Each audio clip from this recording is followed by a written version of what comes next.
আজকে হচ্ছে সকালবেলা উঠে ভাত বসিয়ে দিচ্ছি। আলু সিদ্ধ, করলা সিদ্ধ আর সাথে একটা মজার তরকারি রান্না করব। তরকারিটা অনেকদিন হলো খাবো, খাবো করে খাওয়া হচ্ছে না। তো যাই হোক, এই তো রাইস কুকারে ভাতটা বসিয়ে দিলাম। এখন সুইচটা দিয়ে তারপরে হচ্ছে একটু চা বসিয়ে দেব। কারণ হচ্ছে চা না খেলে তো হবেই না। তো একটু আদা থেতো করে দিলাম। আর আজকে একটু অল্প পরিমাণে চা করছি। কারণ চা খাওয়ার লোকজন আজকে নেই। শুধু আমিই খাবো। আর হচ্ছে কাব্যর ম্যাডাম এসেছে, ম্যাডামকে দেবো। সকাল সকালই ম্যাডাম পড়াতে চলে এসেছে।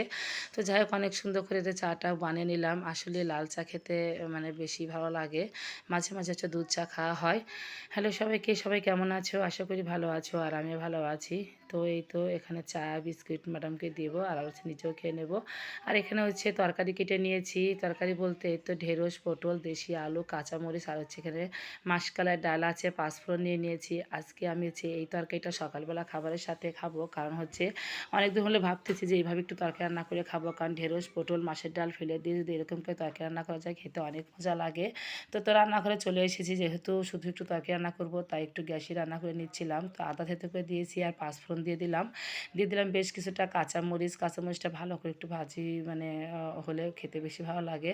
তো দেশি আলু আর কাঁচামরিচটা কিছুক্ষণ ভাজি করে নিয়ে তারপর হচ্ছে তো মাছের ডাল ফেলে দিলাম। মাছের ডাল দিয়ে কিছুক্ষণ ভাজি করতে করতে এত সুন্দর একটা ফ্লেভার বের হয়। এই ফ্লেভারে মনে হয় খাওয়ার আগ্রহটা একটু বেশি বেড়ে যায়। তো যাই হোক, এখন পটল আর হচ্ছে ঢেঁড়সটা দিয়ে দিলাম। দিয়ে এই তো হলুদ লবণ দিব, দিয়ে কিছুক্ষণ নাড়াচাড়া করে আমি শুধু এইটা মানে একটু ঢাকনা দিয়ে দিয়ে সিদ্ধ করে নেব। অনেকক্ষণ হচ্ছে ভাজি করে করে নেব মানে ঢাকনার মাধ্যমেই। তো এতে ঢাকনা দিয়ে দিলাম। তো কিছুক্ষণ পর আবার ঢাকনাটা উঠিয়ে আর একটু নাড়াচাড়া করে আবার ঢাকনাটা দেবো। মানে এইভাবেই তেলেই হালকা ভাপা দিয়েই আমি হচ্ছে সিদ্ধ করে নেব।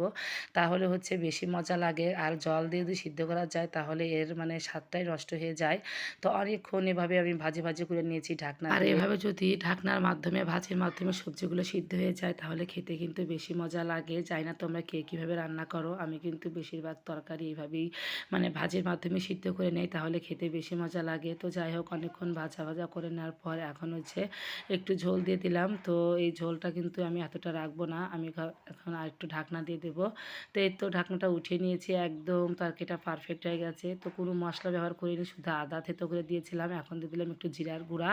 এত মজা হয়েছিল এই খাবারটা, কি বলবো, না খেলে বুঝবে না। অবশ্যই তোমরা একবার বাসায় ট্রাই করবে। তো যাই হোক, খাবারের সাথে একটা মজার তরকারি রান্না করলাম। এই তরকারিটা আমার সবচাইতে প্রিয়। অনেকদিন পরই ধরতে গেলে রান্নাবান্না করলাম। তো যাই হোক, এই তো রান্নাবান্না করা শেষ। তারপর হচ্ছে সবাইকে খেতে দিয়ে দিয়েছি। আর হচ্ছে সবাই তো খেয়ে অনেক খুশি, মানে এই ঝোলটা সবাই পছন্দ করে। তো যাই হোক, খাবার দাবার কমপ্লিট হওয়ার পর এই তো দুটো মাছ নিয়ে আসছিল। মানে আগের দিন হচ্ছে রাত্রেবেলা ফ্রিজে রাখছিলাম। এই তো কাতল মাছ, আর কাতল মাছ দুটো এত বড় বড় ছিল, জানি না ফোনে কেমন লাগছে, কিন্তু এটা অনেক বড়। আমি হচ্ছে দু হাত দিয়ে হচ্ছে ধরতে মানে রাখতে পারতেছিলাম না, আর দু হাতে আটতেছিল না। তো যাই হোক, অনেক সুন্দর করে মাছের পিসগুলো কেটে নিলাম। আসলে মাছ কাটতে আমি খুব পছন্দ করি, তাই হচ্ছে মাঝে মাঝে বলি যে একটু মাছ মানে নিয়ে এসো, আমি বাসায় হচ্ছে কাটবো। আর নিজের পছন্দ মতো করে কাটা চাই।